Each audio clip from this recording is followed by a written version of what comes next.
बिस्मिल्लाहिर्रहमानिर्रहीम। अस्सलाम वालेकुम दोस्तों, कैसे हैं आप? आई होप कि आप ठीक होंगे। दोस्तों, आज हम जो है वो पावर पॉइंट के बारे में बात करेंगे कि जो माइक्रोसॉफ्ट एक्सेल जैसे है, माइक्रोसॉफ्ट वर्ड है, उसी तरह माइक्रोसॉफ्ट की एक जो है वो पावर पॉइंट भी प्रोग्राम है, जिसके अंदर हम मुख्तलिफ़ तरह की जो स्लाइड्स हैं वो बना के मुख्तलिफ़ तरह के जो अपने प्रोजेक्ट वगैरह होते हैं वो प्रेजेंटेशन की सूरत में है वो पेश कर सकते हैं क्लास में, ठीक है, या कहीं पे भी।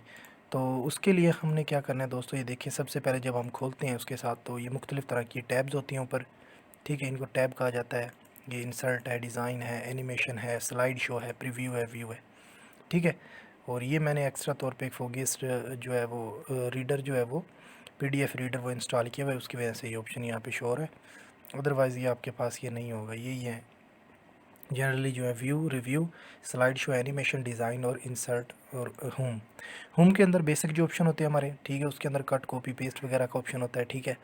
और उसके अंदर न्यू स्लाइड हम ले सकते हैं। उसके बाद लेआउट कैसा होना चाहिए उसका, वो हम चेंज कर सकते हैं। रीसेट का ऑप्शन होता है, डिलीट का ऑप्शन होता है, ठीक है।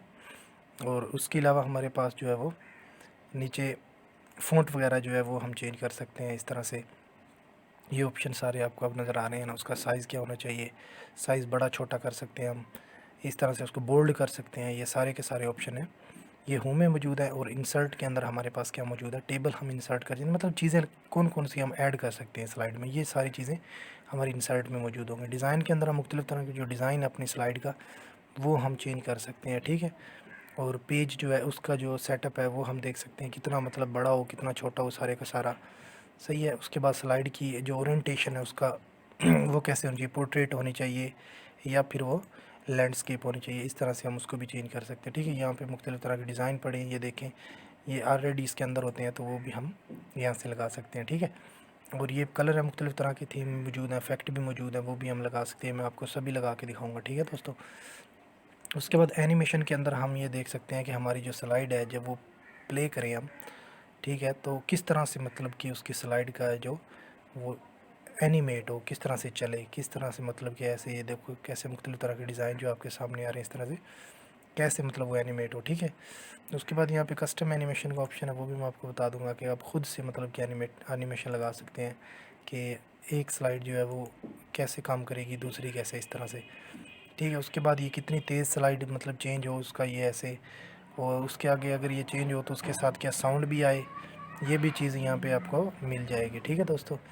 तो ये सारे के सारे माउस क्लिक के ऊपर आप करेंगे तो ये माउस क्लिक करने के ऊपर होगी। अगर ऑटोमेटिकली करके आप टाइम लगा देते हैं तो ये सेकंड्स के बाद ये खुद ही ऐसे मतलब कि चेंज हो जाएगी।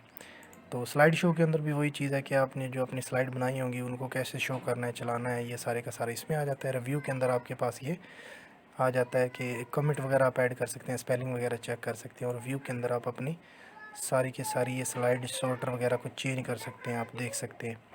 तो ये था आज का हमारा लेक्चर, जिसके अंदर हमने रिव्यू दिया आपको सारे का सारा। नेक्स्ट लेक्चर में इंशाल्लाह हम वन बाय वन ये सारे का सारा कवर करने की कोशिश करेंगे। मिलते हैं इंशाल्लाह नेक्स्ट वीडियो में, तब तक के लिए मुझे इजाज़त दीजिए। अल्लाह हाफिज़।